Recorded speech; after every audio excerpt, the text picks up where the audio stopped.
13일 하루에만 천안과 아산 지역에서 코로나19 확진자가 20명이 넘게 발생했습니다. 비수도권에서도 확산세가 계속되면서 세종시도 사적 모임 허용 인원을 4명으로 제한하기로 했습니다. 오는 28일 소중한 우리 지구를 주제로 세종 국제청소년 포럼이 개막합니다. 세종시 학생은 물론 해외 협력학교 학생 등 500여 명이 대면과 비대면 혼합 방식으로 참가할 예정입니다. 계속되는 청년 취업난에 졸업을 미루는 대학생들이 늘고 있습니다. 천안과 아산의 경우 1년 사이 70%나 증가했습니다. 세종시가 그동안 어진동 복컴 주차장에서 운영해왔던 신도심 코로나19 선별 진료소를 14일부터 시청 야외광장으로 이전해 운영합니다. 충남도의회가 청소년 참정권 확대에 따른 도 교육정책 방향 마련을 위해 의정 토론회를 열었습니다. 시청자 여러분 안녕하십니까? BTV 뉴스 특보입니다. 13일 하루에만 천안과 아산 지역에서 코로나19 확진자가 20명이 넘게 발생했습니다. 비수도권에서도 코로나19 확산세가 계속되면서 세종시도 사적 모임 허용 인원을 4명으로 제한하기로 했습니다. 보도에 김장섭 기자입니다. 13일 오후 3시 10분 기준 천안 지역에서 코로나19 확진자 20명이 추가로 발생했습니다. 전날 발생한 확진자보다 3명이나 더 늘었습니다. 이 가운데 5명은 천안 유흥업소 집단 발생 관련 확진자며 자발적 검사 5명, 확진된 가족이나 지인 등을 접촉해 감염된 확진자 6명 등입니다. 아산 지역에서도 천안 지역 확진자와 접촉한 2명이 추가로 확진되는 등 코로나19 확산세가 계속되고 있습니다. 이처럼 비수도권 지역에서도 코로나19 확진자가 계속 발생하면서 충남에 이어 세종시도 오는 15일 0시부터 2주간 강화된 사회적 거리 두기를 적용키로 했습니다. 이에 따라 세종 지역에서도 사적 모임 허용 인원이 현재 8명에서 4명으로 제한됩니다. 다만 직계가족 모임은 인원을 제한하지 않기로 했습니다. 세종시는 수도권 4단계와 충청권 거리 두기 격상, 수도권 풍선 효과 등을 고려한 결정이라며 사적 모임 인원 제한 강화 이외에는 1단계 사회적 거리 두기를 유지하기로 했습니다.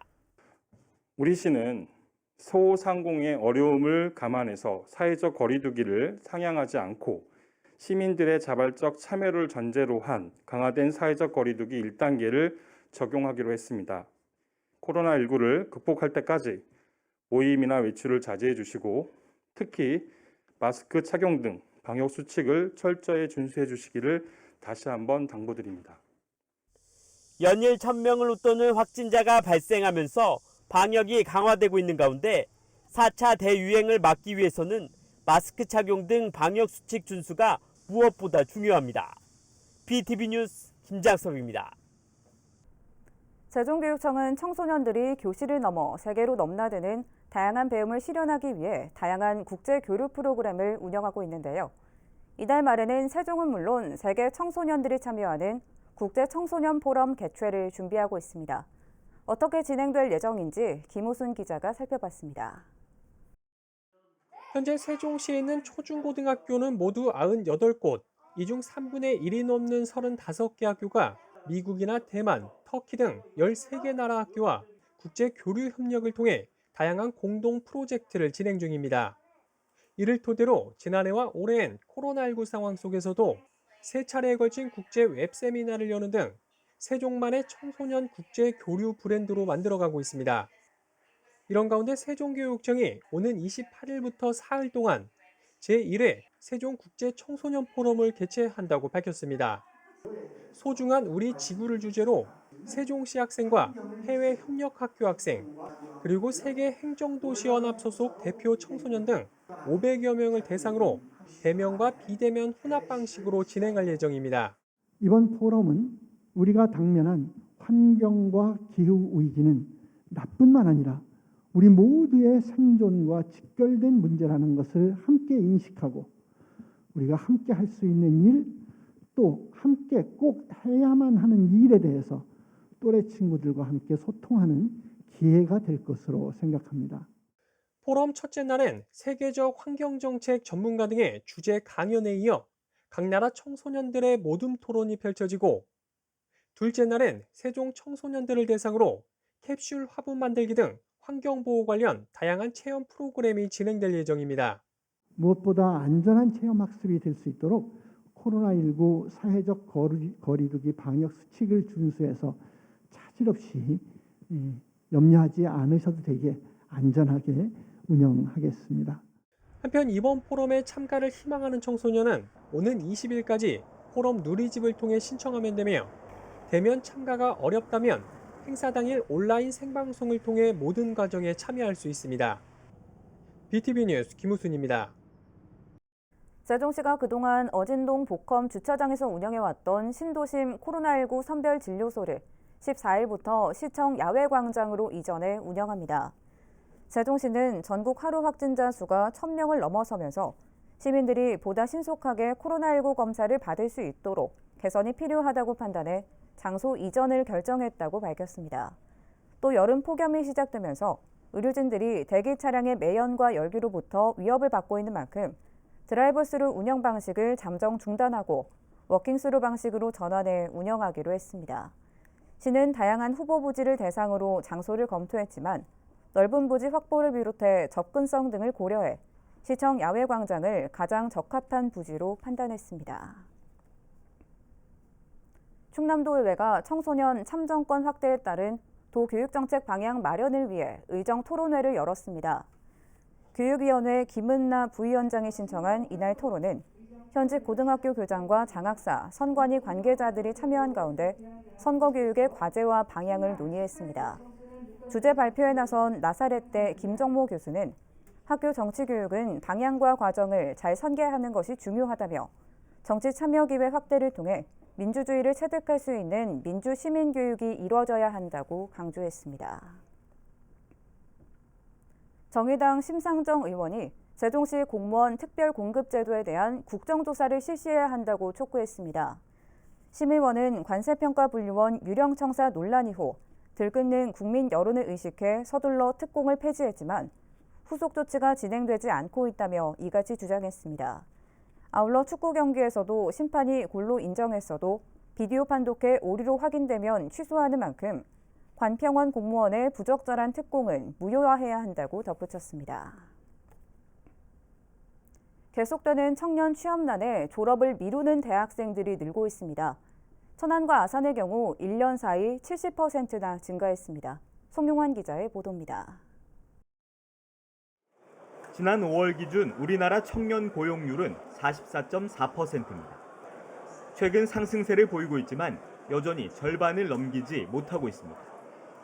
이렇다 보니 대학가에는 졸업 여건을 갖추고도 졸업을 미루는 학사학위 취득 유예, 즉 졸업 유예생이 크게 늘고 있습니다. 대학 알림이에 공시된 지난해 천안과 아산 지역 4년제 대학 9곳의 졸업 유예생은 모두 662명입니다. 전년도인 2019년 388명에서 70%나 증가한 겁니다. 한국기술교육대와 단국대, 상명대는 부쩍 늘어난 반면 선문대와 호서대 등은 줄었습니다. 코로나19 2년차 경기 침체 탓에 지난해 이후 올해 지역 대학생들의 졸업 유예도 적지 않을 것으로 예상됩니다. BTV 뉴스 송용환입니다. 천안시는 오는 20일부터 참전 유공자 명예수당을 월 20만 원으로 인상해 지급합니다. 시는 지난 4월 관련 조례를 일부 개정해 수당을 5만 원 인상했습니다. 지급 대상은 국가보훈처에 등록된 참전 유공자 중 천안에 거주하는 65세 이상 유공자입니다. 천안에는 약 2천여 명의 참전 유공자가 거주하는 것으로 전해졌습니다. 제33대 충청남도 경찰청장에 노승일 전 경찰청 안보수사국장이 취임했습니다. 노 청장은 1987년 경찰대학 3기로 경찰에 입문했고 경찰청 대테러 위기관리관, 과학수사관리관, 충북청장 등을 역임했습니다. 노 청장은 취임사에서 도민이 참여하고 함께하는 경찰 활동을 전개해야 한다며 자치경찰제 시행으로 도민의 눈과 마음으로 도민에게 다가가는 주민 밀착형 치안 서비스를 제공할 것을 당부했습니다.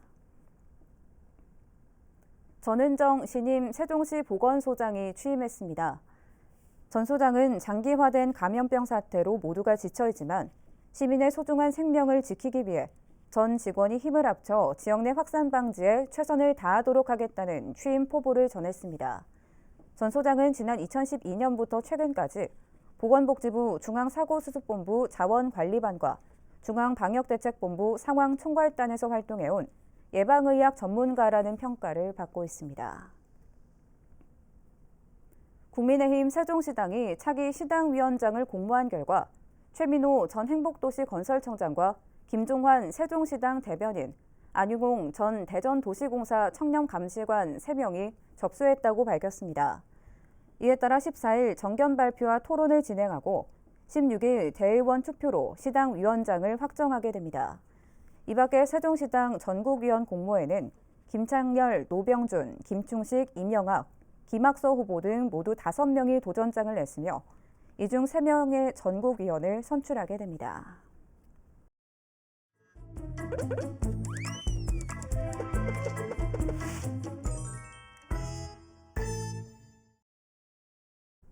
민원 톡톡톡 시간입니다. 전국적으로 자전거 인구가 1,500만여 명에 달합니다. 하지만 자전거 도로 곳곳에는 불법 주장차나 보행자들에 의해 자전거 도로로서의 제 기능을 다하지 못하고 있다고 합니다. 민원 톡톡톡에서 자전거 도로의 실태를 알아봤습니다. 자전거 인구 1,500만 시대. 하지만 자전거를 타고 보행로를 달리면 위험하게 인도에서 자전거를 타냐고 펄럭. 도로를 나가면 택시가 빵. 도대체 자전거는 어디로 달려야 하는 걸까요? 우리나라는 자전거 도로를 4가지로 분류하고 있습니다. 자전거 전용 도로, 자전거 보행자 겸용 도로, 자전거 전용 차로, 자전거 우선 도로. 이 중 자전거 보행자 겸용 도로가 자전거 도로의 75% 이상으로 압도적인 비율을 차지하고 있는데요. 자전거 보행자 겸용 도로는 분리형, 비분리형으로 나뉘며 자전거와 보행자가 함께 지나다닐 수 있는 도로를 말합니다. 자전거 보행자 겸용도로 기준으로 자전거 도로의 폭은 1.5m가 기준이고요. 보도는 2m, 합계 3.5m가 준비가 되어야 자전거 보행자 겸용도로의 그 횡단 구성이 됩니다. 3.5m 도로 좌우로 25cm씩 측방 여유를 두게 되어 있습니다. 근데 도시지역 보도폭은 부등한 경우에 1.5m까지 축소를 할 수가 있습니다. 하지만 분리형 자전거 보행자 겸용도로에서 보행자의 인식 부족으로 인해 보행자가 자전거 도로로 걸어다니거나 자전거 도로 위에 가로등, 버스 정류장, 구조물 등이 설치되어 있어 자전거 도로를 분리한 진정성이 의문이라는 시민들의 입장입니다. 지금 앉아있는 길이 자전거 도로인 거 아세요? 아 그래요? 그러니까 뭐 이게 돼 있어도 가다가 뭐 자전거가 솔직히 일방향으로만은 오는 게 아니니까 네. 부딪힐 뻔한 적도 있고 뭐 그런 적은 있죠. 자전거 도로랑 인도랑 그런 부분을 따로 다시 분리해야 될 것 같아요. 여기서 생기는 위험 그런 게 또 여전히 남아있어서 사람들이 불편할 것 같아요. 또한 도로교통법상 자전거 도로가 조성되지 않은 경우에 일반 차도의 우측 가장자리로 통행해야 하지만 운전자들이 양보를 잘 해주지 않을 뿐더러 경적을 울리는 등 자전거, 자동차, 보행자 모두가 불편한 현실입니다. 운전할 때 뭐 자전거가 그 길에 나오거나 그러면 그거 좀 위험해요. 도심 같은 데는 자전거 도로는 돼 있지만 실질적으로 제 역할을 못한다가 정답이겠죠. 왜냐하면 자전거가 다녀야 되는데 일단 사람들이 너무 많이 다니거나 아니면은 그 사람들도 길이 넓으면 인도로 다니겠지만 길이 좁다 보니 침범하는 경우도 있고 아무 곳이나 다니시니까 위험할 수도 있다 그런 거죠.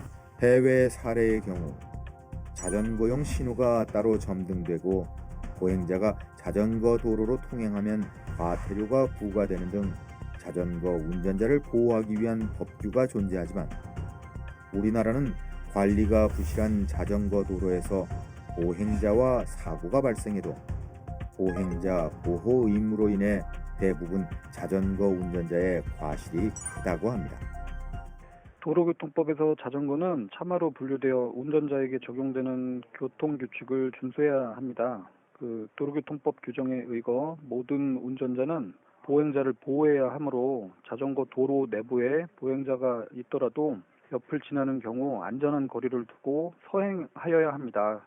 자전거 도로에 보행자가 없을 때는 교행하는 자전거와 부딪히지 않게 조심하면서 일렬로 주행을 하면 되시겠습니다. 자전거 전용 도로에 자전거가 운행을 하는데 일반 보행자가 끼어들거나 그러다가 사고가 난 경우에는 이럴 경우에는 보행자가 주된 책임을 져야 합니다. 그렇다고 자전거 운행자의 책임이 전면 면책되는 건 아니고요. 예를 들어 전방 주시 의무라든지 안전 주의 의무가 자전거 운행자에게도 지워집니다. 그렇기 때문에 그것을 위반할 경우 자전거 운행자도 책임을 질 수가 있고요. 아까 말한 것처럼 자전거 전용 도로의 표시가 좀 훼손이 되었거나 그럴 경우 일반인이 인식 가능성이 없을 때 과연 그 일반인에게 책임을 물을 수 있는지는 그 당시 도로 상황이라든지 이런 것을 보고 판단을 해야 되고요. 전혀 자전거 도로임을 인식할 수도 없고 인지하지도 못했다고 한다면 그 보행자에게 예를 들어 별다른 가실이 없는 한 책임을 묻기는 어려울 것으로 보여집니다. 자전거 도시 브랜드화, 전국적으로 저탄소 녹색 성장, 이동성 편리라는 긍정적인 목표를 가진 만큼 시민 모두의 안전을 위한 세심한 관심이 필요해 보입니다.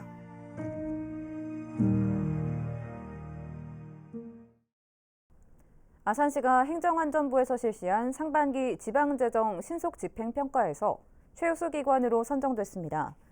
아산시는 올해 상반기 신속집행 부문에서 목표액 3,461억 원 대비 5,083억 원을 집행해 집행률 146.9%를 달성했습니다.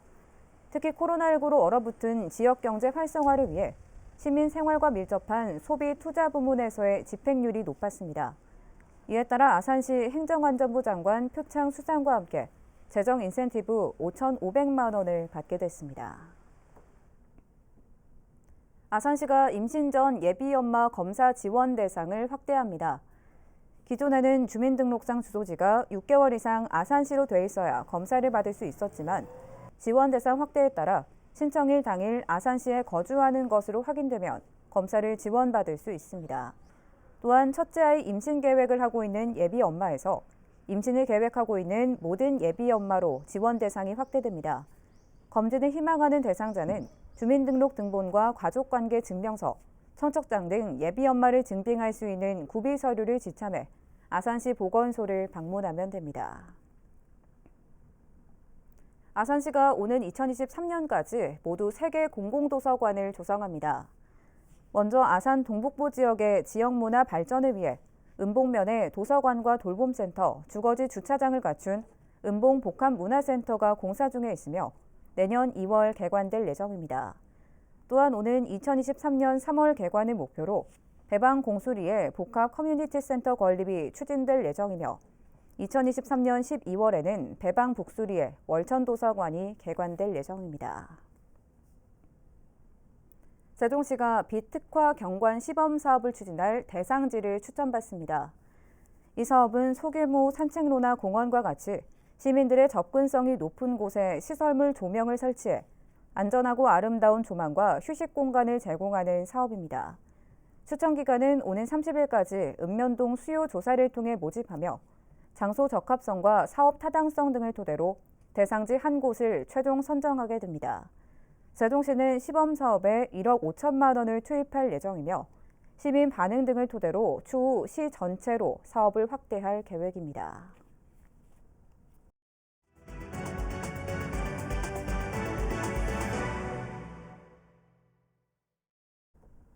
코로나19로 지역 예술계도 많이 침체돼 있는데요. 천안에서 활동하는 작가들의 작품을 한눈에 볼 수 있는 행사가 삼거리 갤러리에서 열리고 있습니다. 송용환 기자가 소개합니다.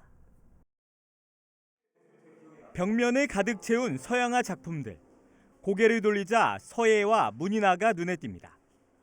부스마다 각양각색의 작품들이 빼곡하게 전시돼 있습니다. 천안문화재단과 사단법인 한국미술협회 천안지부가 마련한 2021 천안 아트페어입니다. 천안에 미술협회가 생긴 이후 처음 열리는 아트페어 행사로 한국화, 수채화, 조소, 공예 디자인까지 천안에서 네로라는 작가 59명이 참여했습니다. 침체된 미술 시장에 활력을 주고자 천안문화재단에서 올해 처음 기획하여 천안을 대표하는 한국미술협회 천안지부와 공동 주관하는 전시 사업입니다. 59명의 지역 작가와 150여 개의 작품 및 아트 상품을 출품하여 지금 수준 높은 전시 관람이 가능하시고 관람료는 무료, 원하는 작품은 구매도 가능합니다. 지역 예술인들은 이번 전시가 침체된 문화예술계에 활력을 불어넣길 기대하고 있습니다. 정말 힘든 시기에 이런 아트페어가 열려서 시민들이 또 함께 감상하고 좋은 작품을 구입할 수 있는 좋은 기회가 되었습니다. 그래서 저희들은 참 영광으로 생각을 하고요. 이번 기회에 문화예술 도시 천안으로 더 거듭나기를. 천안 차량등록사업소 3층 삼거리 갤러리에서 열리는 이번 전시는 오는 17일까지 휴관일 없이 계속됩니다. BTV 뉴스 송용환입니다. 비규제 지역인 아산 지역의 부동산 열기가 뜨거워지면서 외부 투기를 막기 위해 주택 우선 공급 규정에 거주 기간 제한을 둬야 한다는 목소리가 나오고 있는데요. 이에 아산시는 아직 시기상조라는 입장입니다. 보도에 김장석 기자입니다. 지난해 말 천안 지역이 조정 대상 지역으로 지정되면서 부동산 열기는 비규제 지역인 아산으로 옮겨갔습니다. 실제로 지난해 말부터 올해 2월 말까지 3개월간 아산시 조정 대상 지역 지정 요건을 분석한 결과 주택 가격 상승률이 소비자 물가 상승률의 1.3배를 초과하는 등 월 평균 청약 경쟁률과 분양권 전매 거래량, 주택 보급률까지 모두 지정 요건을 충족했습니다. 부동산 시장이 과열되면서 실수요자인 지역민들의 내 집 마련하기가 더욱 어려운 상황. 아파트 우선 공급 규정에 거주 기간을 포함해야 한다는 목소리가 나오는 이유입니다. 이에 아산시가 거주 기간 제한에 대한 입장을 내놨습니다. 현재 거주 기간 제한 도입은 시기상조라는 것.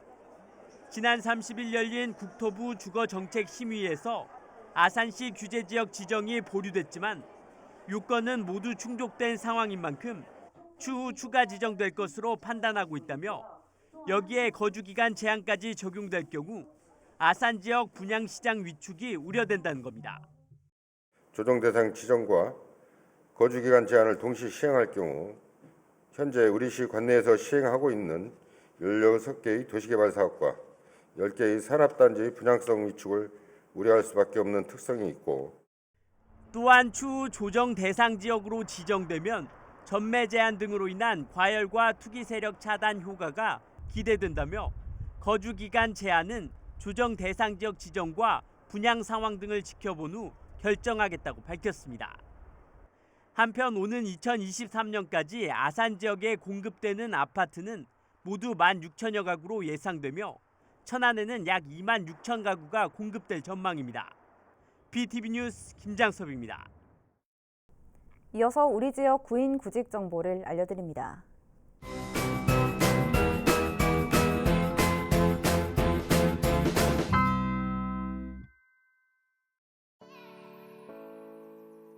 주식회사 코아테크에서 LCD 필름 타발 공정 제품 적재 업무를 담당할 직원 7명을 채용합니다. 직접 방문하거나 이메일로 지원 가능하며 문의사항은 041-550-9356번을 통해 안내받을 수 있습니다.